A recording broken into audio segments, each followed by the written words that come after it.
Now, I'm going to sign this, and it's a great honor. $6.2 trillion. $6.2 trillion. $6.2 trillion. I've never signed anything with a T on it. I don't know if I can handle this one, Mitch. We can't chicken out at this point, can we? I don't think so, huh? All right, thank you all.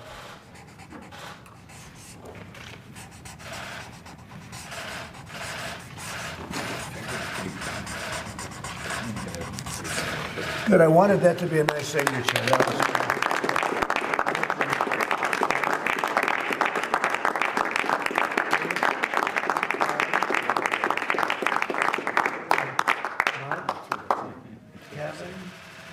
Kevin, come on, fellas, come on over here. Elaine, what a job she's doing with transportation. How's transportation, okay? Fine. You always talk about the supply chain. I do. It's really important. I do. This bill is going to help the supply chain and the workers.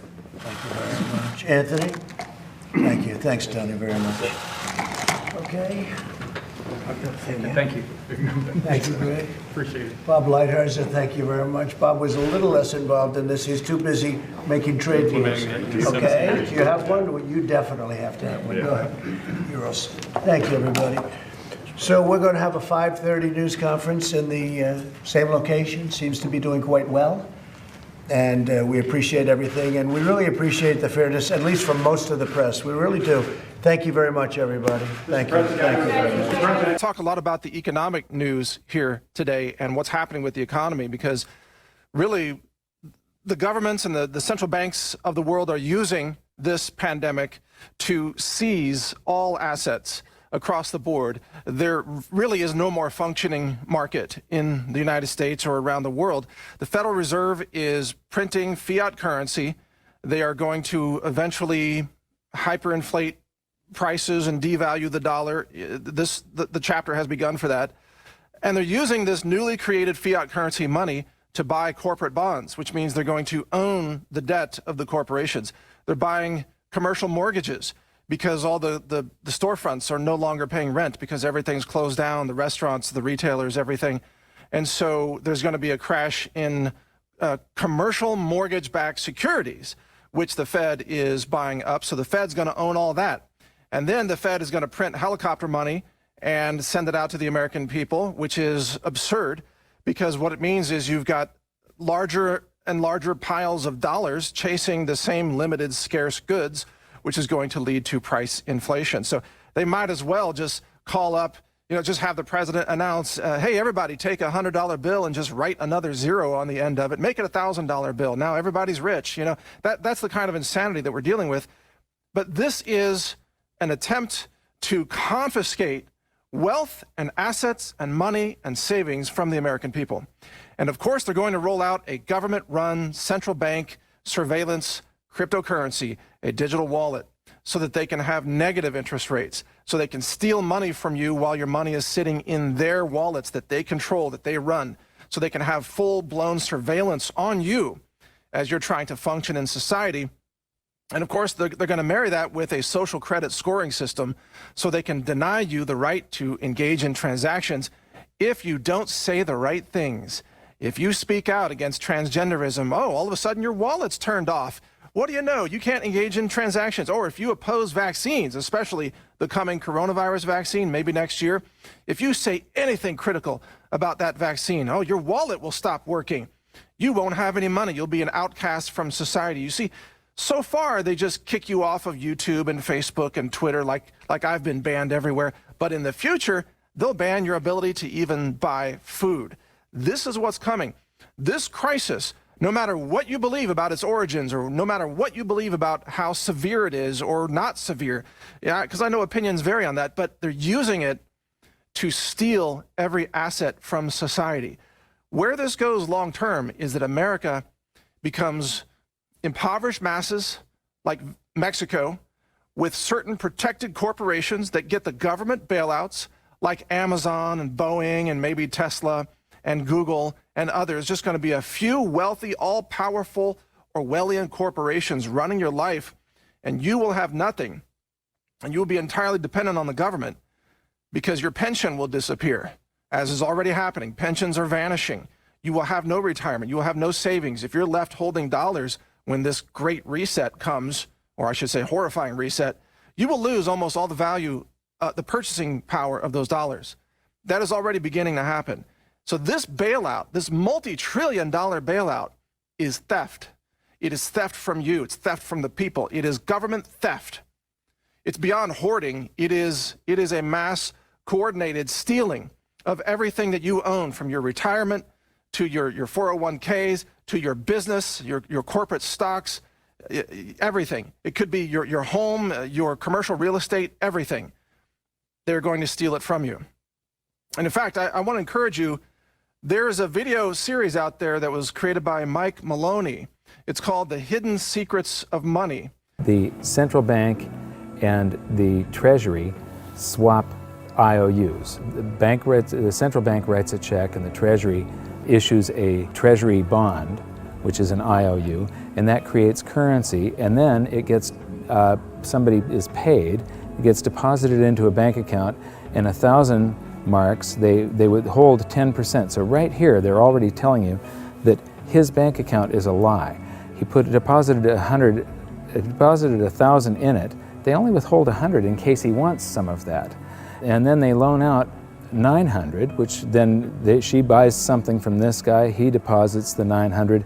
They borrow 90% of that and leave just 10% on deposit for him. And the result is that it expands. Every 1,000 ends up creating 10,000, or every $1 creates $10. And they've got the result here. It's all sort of a voodoo hocus pocus scheme. And that video series called The Hidden Secrets of Money, which is very professionally produced. I think it's on YouTube. You can watch it for free.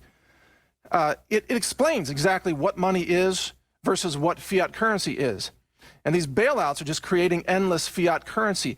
And all of us, if we are to protect our liberty and protect our assets and protect our savings and prevent the government from stealing from us, we need to understand how the Federal Reserve is a giant theft scam system, and how the senators have just now created a new bill, and members of the House as well. They've created this new law, this bailout bill. I want my bailout money. This is massive theft. They package it as a gift. Oh, we're going to send you thousands of dollars. We're going to bail you out. We're going to bail this company out. We're going to bail out employees. We're going to bail out stocks. It's not a bailout. It's theft. They're going to end up owning everything, owning you, owning your life. And here's the biggest thing that happened. They got mentioned and then got stomped out of the media really rapidly. And I don't want to see that happen, because it's a big thing and it's something we need to remember. How much money is involved in this fix? $6.2 trillion. $6.2 trillion. $6.2 trillion. And I'm not saying it's the right amount, the wrong amount. I just want to make sure everybody knows what it is. It's $2 trillion from the federal government and $4 trillion minimum from the Federal Reserve. Okay, that's $6 trillion divided by 350 million people in America, and that equals $17,000 per person. Okay, let me say that again. That's $17,000 per person, $68,000 per family of four, being thrown into the paper creation of the Fed and the government's contribution to this mess. Now, when you think about that, that's a huge amount of money. And then you want to keep in mind the trickle-down effect, because what lands on the plate of the average house is going to be that $1,250 per adult. So, and the only reason I raise all this is I'm not saying those are good things or the right things, but this is part of the panic party that's going on right now that people aren't fully registering. And where's some of that money going? Some of the pork packed into that program is like for the Kennedy Performing Arts Center. And before the show, I looked up how much tickets cost.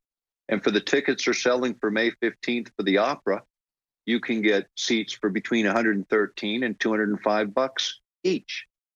Now, I know most families of four that I know can't afford $113 tickets, even out without a virus, much less $205 each. But that's what we're dealing with, and money's being forked in, and the same for the public broadcasting system and a lot of other things that got forked into this bill to inflate it to $68,000 per family of four, and making sure those families of four have 10% or less of that. flowing into their actual household. And yet we're straddled with the debt at the end of the day. You know, we have to sort out the mess or the inflation that comes after. So we absorb debt a new way by devaluing the currency of our savings and what's left of them, if there's any at all. You know, so keep all of this in mind as the panic party moves forward, because panic breeds the herding mentality, number one, and it gives powers that be the opportunity to push us around a whole lot more. The currency in your pocket is a medium of exchange. It's a unit of account because it's got numbers on it. It's somewhat durable, it's portable, it's divisible in that you can make change, and it's fungible. $1 in my pocket buys the same amount as $1 in your pocket. But because governments can print more and more and more of it and dilute the currency supply, it's continually transferring wealth out of your pocket, out of your bank account, to the government and to the banking system. Well, fiat currency, of course, is a currency that exists at the dictate or by fiat from a government. You say they have their printing presses, and the paper money rolls off the printing presses. And then they give it the fiat designation, which makes the currency official. It's just worthless paper. But when Ben Bernanke gives it the special sign and they have the cult meeting at the Federal Open Market Committee meetings, it suddenly becomes currency. If you look at what's really going on, it's a con game. And so there's confidence. Well, the Federal Reserve is very forthright about what they're doing. If you read their websites, they'll tell you it's a confidence game. They tell you that there's no intrinsic value in their money. They'll tell you that they print it backed by absolutely nothing. They actually display all these facts. But if you tell somebody in the public that this stuff is created out of thin air, there's no backing whatsoever, it's absolutely worthless, it's about as valuable as monopoly money, they'll look at you like you're nuts. Is there an example throughout history of a fiat currency, a piece of paper that's unbacked by anything, surviving? Short answer, no. Long answer, no. And here's why. When Addison Wiggin took over at the Daily Record, when they got cranked up, Bill Warner asked him to catalog all of the fiat currencies throughout history and what happened to each of them. Addison dutifully went to work. Within a short period of time, he had gone through the alphabet. All the fiat currencies that started with the letter A were done. They all went to zero. He was halfway through the letter B, and all the fiat currencies that started with the letter B, and there were 600 of them in just the first letter and a half of the alphabet, and every single one of them went to zero. Every one. 600 fiat currencies that start with the letter A, and half of the ones that start with the letter B are 600 of these things. Not one ever came close. You think this one, the United States dollar, is going to be the first one after all that? I don't think so. No. No currency, fiat currency has ever survived. None. The thing about money is there actually is a fairly well accepted definition of what money is. The question is, as you apply that definition to particular things that people claim to be money, do they fit the definition? Well, just take the paper dollar, for example. How well does it perform those functions? Well, store of value. The dollar has lost 95% of its purchasing power since the creation of the Federal Reserve in 1913. So not very good as a store of value. One of the things I do is just a way to get the audience's attention is I have a slide, and there are 3 pictures on the slide. One is a pile of monopoly money. The other one is a pile of Federal Reserve notes, what Americans would call paper money. And the other one is a solid gold American Eagle 1-ounce coin. And the title of the slide is, which of these is not like the other? And if you know the show Sesame Street, or you have children who watch it, it's one of the favorite vignettes in Sesame Street. And what it really is a kind of IQ test for 5-year-olds. They're supposed to look at the 3 things and look at characteristics and find the one that's not like the other. Well, I've shown this slide to groups of Ivy League University professors, and I've also shown it to children, kind of 5 years old, my nieces and nephews and so forth. And when the professors look at it, they say, well, clearly the dollars are not like the others, because gold has no role as money, and monopoly money is junk, and the American dollar is a store of value, so that's not like the other. But the children look at it and they say, well, the gold coin is not like the other because the other two are just piles of paper and the gold coin is clearly something different. So my question to the audience is, who's smarter, a 5-year-old or an Ivy League professor? Before World War I, each note that a treasury issued would say that there have been deposited with the United States Treasury $20 in gold coin payable to the bearer upon demand. The money was in the vault. The currency was a note they gave you that was a claim check, only a claim check on the money, the same as if you go to the dry cleaners and you give them your shirt and they give you a claim check for your shirt. The value is that shirt at the dry cleaners, not the piece of paper that says that you own that shirt. So our currency that circulated was the paper US dollars, and they were claim checks on money. So here we get to the first, this is gold and silver, what they're using to make money, and here we have some very early representations of gold and silver coins. And I love these displays. They start with coins in Lydia, so these coins go back to the very first minting of true coinage.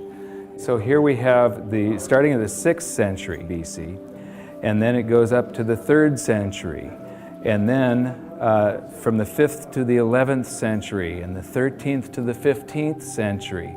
And these displays just go on with the history of real money, gold and silver. Here is 17th and 18th century. Here we come to the 19th century, and now we're all the way up to the 20th century here. And here we come to our first example of government-issued fiat currency. This is from China. This is from 1375. And what's interesting is I have a chart that compares the value of the paper currency in China compared to silver. And there was a hyperinflation of this currency. It wasn't backed by anything. It wasn't backed by taxes. It wasn't backed by anything in the Treasury. They could just print this. And so this went into a hyperinflation because the government was just running its budget by just doing deficit spending by printing. And then I'm going to skip to some of the colonial currency. This is the United States, and each one of these currencies is printed by a different state. We've got Maryland, South Carolina, North Carolina, Connecticut, New York. This one here is particularly interesting. It's printed in the 14th year of the reign of King George III. It's dated March 25th, 1776. So this is just a few months before the Declaration of Independence. It says, "'Tis death to counterfeit." But this was printed just before we started coming out with the continental dollar, which went into a hyperinflation because of pure deficit spending on the Revolutionary War. And so this is the wall where real money gets corrupted. This is where it all turns to paper, which sometimes is backed by something, but it can be a lie. They can print more than they have of the stuff to back it. Collectivism is a danger because we've proven time and time again that it doesn't work. The evidence is in. If you look at history, it's clear that maximum prosperity can only be achieved through individual freedom, free markets, and sound money. You'd think that we'd learn from history, but I'm going to show you a few more displays from the museum that prove conclusively we haven't. And this is where we are today. This is a sheet of 50-euro notes, and these come out of the printing press, bam, bam, bam, bam, bam, just like those notes did. And the entire world today is sort of, every central bank across the planet is creating currency like crazy right now. I think we're going into a deflation, so they're trying to stave off deflation right now by printing their way out of it. So here we've got some examples of the technology that governments around the world are putting into their counterfeit currency so that the public can't counterfeit the currency that the governments are now counterfeiting. So you've got all these holograms and watermarks and different threads and different types of paper. And then here's this big old printing plate where they pop these things out a mile a minute.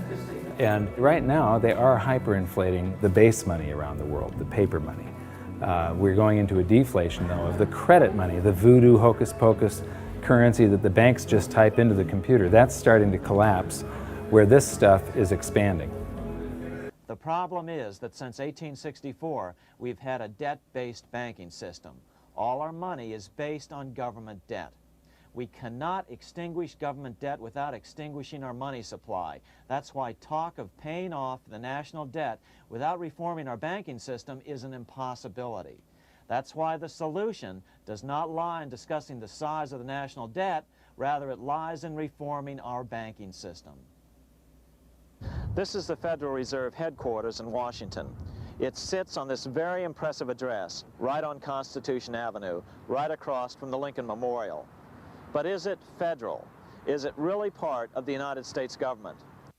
Well, what we're about to show you is that there's nothing federal about the Federal Reserve, and there are no reserves.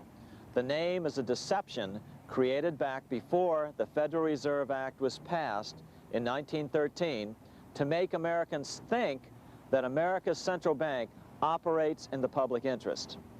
The truth is that the Federal Reserve is a private bank owned by private stockholders and run purely for their private profit.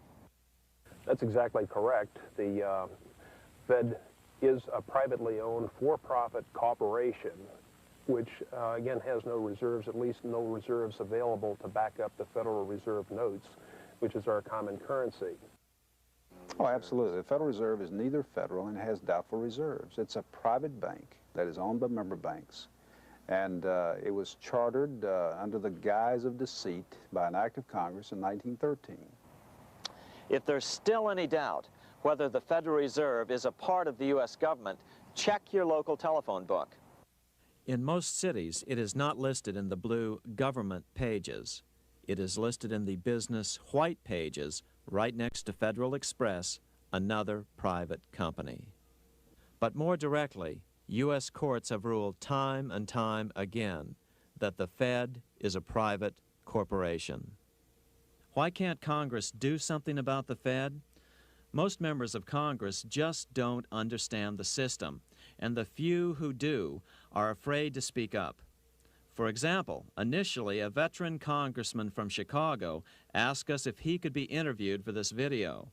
However, both times our camera crew arrived at his office to do the interview, this was all we were able to film. The congressman never appeared and eventually decided he no longer wanted to participate.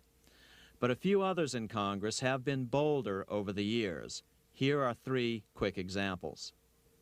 In 1923, Representative Charles A. Lindbergh, a Republican from Minnesota and father of the famed aviator Lucky Lindy, put it this way: the financial system has been turned over to the Federal Reserve Board. That board administers the finance system by authority of a purely profiteering group. The system is private, conducted for the sole purpose of obtaining the greatest possible profits from the use of other people's money. One of the most outspoken critics in Congress of the Fed was the former chairman of the House Banking and Currency Committee during the Great Depression years. Lewis T. McFadden, Republican of Pennsylvania, said in 1932, "We have in this country one of the most corrupt institutions the world has ever known. I refer to the Federal Reserve Board. This evil institution has impoverished the people of the United States and has practically bankrupted our government. It has done this through the corrupt practices of the moneyed vultures who control it." Senator Barry Goldwater was a frequent critic of the Fed. Most Americans have no real understanding of the operation of the international moneylenders. The accounts of the Federal Reserve System have never been audited. It operates outside the control of Congress and manipulates the credit of the United States. The Federal Reserve really, even though it is not part of the federal government, it is more powerful than the federal government. It's more powerful than the President, the Congress, and the courts. Now, a lot of people challenge me on that, but let me prove my case. The Federal Reserve determines what the average person's car payment is going to be, what their house payment is going to be, and whether they have a job or not. And I submit to you that that's total control. And the Federal Reserve is the largest single creditor of the United States government. What does Proverbs tell us? The borrower is servant to the lender. What one has to understand is that from the day the Constitution was adopted right up to today, the folks who profit from privately owned central banks, as Madison called them, the money changers, have fought a running battle for control over who gets to print America's money. Why is who prints the money so important? Think of money as just another commodity. If you have a monopoly on a commodity that everyone needs, everyone wants, and nobody has enough of, there are lots of ways to make a profit, and also exert tremendous political influence. That's what this battle is all about. Throughout the history of the United States, the money power has gone back and forth between Congress and some sort of privately owned central bank. The Founding Fathers knew the evils of a privately owned central bank. First of all, they had seen how the privately owned British central bank, the Bank of England, had run up the British national debt to such an extent that Parliament had been forced to place unfair taxes on the American colonies. In fact, as we'll see later, Ben Franklin claimed that this was the real cause of the American Revolution. Most of the Founding Fathers realized the potential dangers of banking and feared bankers' accumulation of wealth and power. Jefferson put it this way: I sincerely believe that banking institutions are more dangerous to our liberties than standing armies. The issuing power should be taken from the banks and restored to the people to whom it properly belongs. What was done in 2008, precipitating a federal government bailout, basically burdening the taxpayers with $700 billion to provide what? The money didn't disappear when the stock market crashed. The sellers got their money on their way up. They still have it. Look at Bezos boasting. These people are boasting. No, I mean, I agree that it's all a giant scam. The globalists are holding the economy hostage if Trump doesn't give them the money. Alex, listen, who elected international financiers to run the world? No doubt the globalist banks are, and Mike Adams made that point yesterday when he was hosting, or was it Wednesday? The globalist banks are nationalizing everything. They're taking over the planet right now using these crises. I totally agree with you. I care more about political power over the government. And I know they're holding things hostage. So $1 trillion wasn't enough. Then $2 trillion wasn't enough. So Trump said $4 trillion. At least a lot of the money is going to be forgiven and given to the public. We're already hyperinflating into the future. And so I understand the scenario. I mean, do you think Trump sold us out with this? What do you think? Go ahead. Let him have it.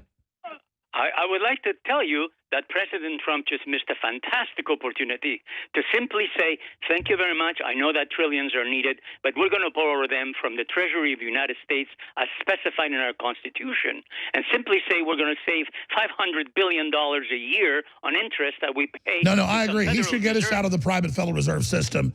What it's now 107 years old? Seems just like yesterday we had the 100th anniversary, 1913. Yeah, no, you're absolutely right. 5G's bad. He hasn't set up the vaccines like he said he'd do. And he put a bunch of new Federal Reserve people in to do what he wants. But still, the shareholders are the ones making the money, and it is private. So you're absolutely right.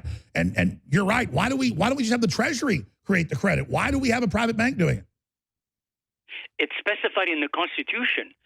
In 1913, at the Christmas break just before, they passed it by a hair. December 23rd. Not only that, it had no mandate to do so. I know, it wasn't even a proper quorum of the senators. Brother, I know, you're dead on. Like Julius Caesar, King Henry I of England finally resolved to take the money power away from the goldsmiths about 1100 AD. Henry could have used anything as money, seashells, feathers, or even yak dung, as is often done in remote Tibetan provinces. But he invented one of the most unusual money systems in history. It was called the tally stick system. Here I have one of the few surviving examples of this form of British money, which lasted 726 years until 1826, a tally stick. The tally system was adopted to avoid the monetary manipulation of the goldsmiths. Tally sticks were money fabricated out of sticks of polished wood. Notches were cut along one edge of the stick to indicate the denominations. Then the stick was split lengthwise through the notches so that both pieces still had a record of the notches. The king kept one half to protect against counterfeiting. Then he would spend the other half into the economy, and they would circulate as money. This particular tally stick is huge. It represented 25,000 pounds. One of the original stockholders in the Bank of England purchased his original shares with this stick. In other words, he bought shares in the world's richest and most powerful corporation with a stick of wood. It's ironic that after its formation in 1694, the Bank of England attacked the tally stick system because it was money outside the power of the money changers, just as King Henry had wanted it to be. Why do people accept sticks of wood for money? That's a great question. Throughout history, people traded anything they thought had value and used as money. You see, the secret is that money is only what people agree on to use as money. What's our paper money today? It's really just paper. But here's the trick. King Henry ordered that tally sticks had to be used to pay the king's taxes. This built-in demand for tally sticks immediately made them circulate and be accepted as money. And they worked well. In fact, no other form of money has worked so well for so long as tally sticks. Keep in mind, the British Empire was built under the tally stick system. The tally stick system succeeded despite the fact that the money changers constantly attacked it by offering the metal coin system as competition. In other words, metal coins never went completely out of circulation, but tally sticks hung on because they were good for the payment of taxes. Finally, in the 1500s, King Henry VIII relaxed the laws concerning usury, and the money changers wasted no time reasserting themselves. They quickly made their gold and silver money plentiful for a few decades.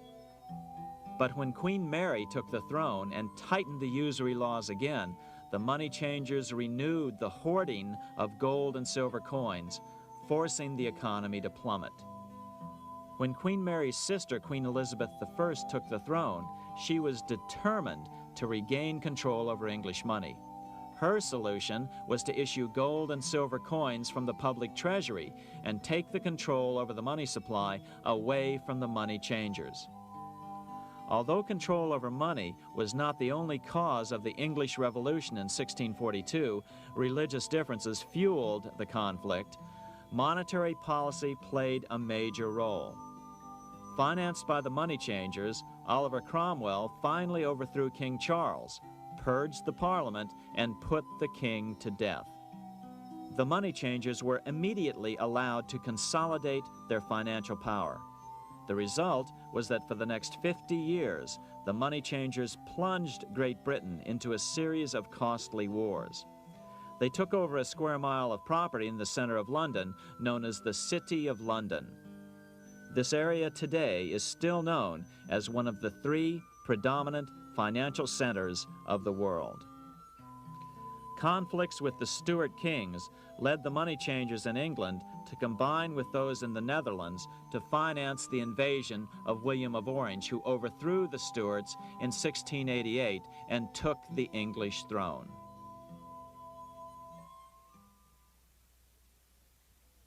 By the end of the 1600s, England was in financial ruin. 50 years of more or less continuous wars with France and Holland had exhausted her. Frantic government officials met with the money changers to beg for the loans necessary to pursue their political purposes. The price was high: a government-sanctioned, privately owned bank which could issue money created out of nothing. It was to be the modern world's first privately owned central bank, the Bank of England. Although it was deceptively called the Bank of England to make the general population think it was part of the government, it was not. Like any other private corporation, the Bank of England sold shares to get started. The investors, whose names were never revealed, were supposed to put up £1.25 million British pounds in gold coin to buy their shares in the bank, but only £750,000 was ever received. Despite that, the bank was duly chartered in 1694 and started out in the business of loaning out several times the money it supposedly had in reserves, all at interest. In exchange, the new bank would loan British politicians as much of the new currency as they wanted, as long as they secured the debt by direct taxation of the British people. So, legalization of the Bank of England amounted to nothing less than legal counterfeiting of a national currency for private gain. Unfortunately, nearly every nation now has a privately controlled central bank using the Bank of England as the basic model. Such is the power of these central banks that they soon take total control over a nation's economy.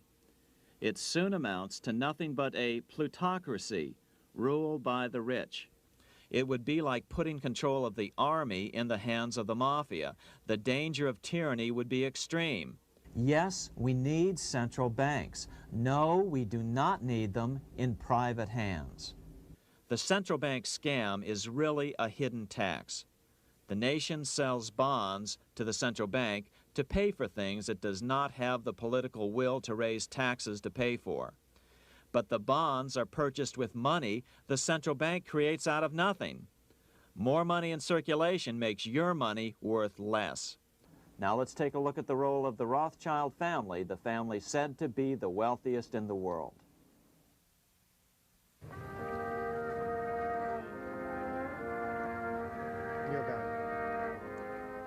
This is Frankfurt, Germany. 50 years after the Bank of England opened its doors, a goldsmith named Amschel Moses Bauer opened a coin shop, a counting house, in 1743. And over the door he placed a sign depicting a Roman eagle on a red shield. The shop became known as the Red Shield Firm, or in German, Rothschild. When his son, Amschel Meyer Bauer, inherited the business, he decided to change his name to Rothschild. Amschel soon learned that loaning money to governments and kings was more profitable than loaning to private individuals. Not only were the loans bigger, but they were secured by the nation's taxes. Mayer Rothschild had 5 sons. He trained them all in the skills of money creation, then sent them out to the major capitals of Europe to open branch offices of the family banking business. His first son, Amschel Meyer, stayed in Frankfurt to mind the hometown bank. His second son, Solomon, was sent to Vienna. His third son, Nathan, was clearly the most clever. He was sent to London at age 21 in 1798, 100 years after the founding of the Bank of England. His fourth son, Karl, went to Naples, and his fifth son, Jacob, went to Paris. In 1785, Mayer Amschel moved his entire family to this larger house, a 5-story dwelling he shared with the Schiff family. This house was known as the Green Shield. The Rothschilds and the Schiffs would play a central role in the rest of European financial history and in that of the United States. The Rothschilds broke into dealings with European royalty here at Wilhelmshof, the palace of the wealthiest man in Germany. In fact, the wealthiest monarch in all Europe, Prince William of Hesse-Kassel. At first, the Rothschilds were only helping William speculate in precious coins. But when Napoleon chased Prince William into exile, he sent 550,000 pounds, a gigantic sum at that time, to Nathan Rothschild in London with instructions for him to buy consols, British government bonds, also called government stock. But Rothschild used the money for his own purposes. With Napoleon on the loose, the opportunities of wartime investments were nearly limitless.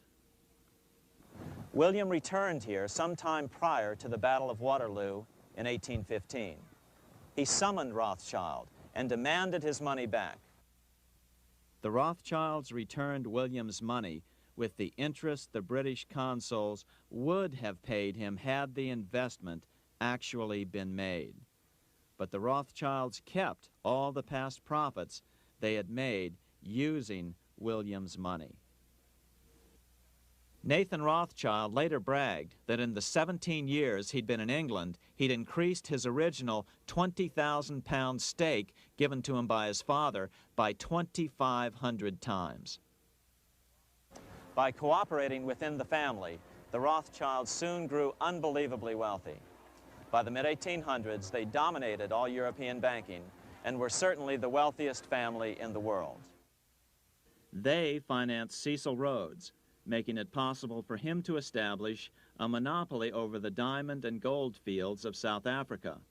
In America, they financed the Harrimans and railroads, the Vanderbilts and railroads and the press, and Carnegie in the steel industry, among many others. In fact, during World War I, J.P. Morgan was thought to be the richest man in America. But after his death, it was discovered that he was actually only a lieutenant of the Rothschilds. Once Morgan's will was made public, it was discovered that he owned only 19% of J.P. Morgan companies. By 1850, James Rothschild, the heir of the French branch of the family, was said to be worth 600 million French francs, 150 million more than all the other bankers in France put together. He built this mansion called Ferrier, just east of Paris. Wilhelm I, on seeing it, exclaimed, "Kings couldn't afford this. It could only belong to a Rothschild." Another 19th century French commentator put it this way: "There is but one power in Europe, and that is Rothschild." There is no evidence that their predominant standing in European or world finance has changed.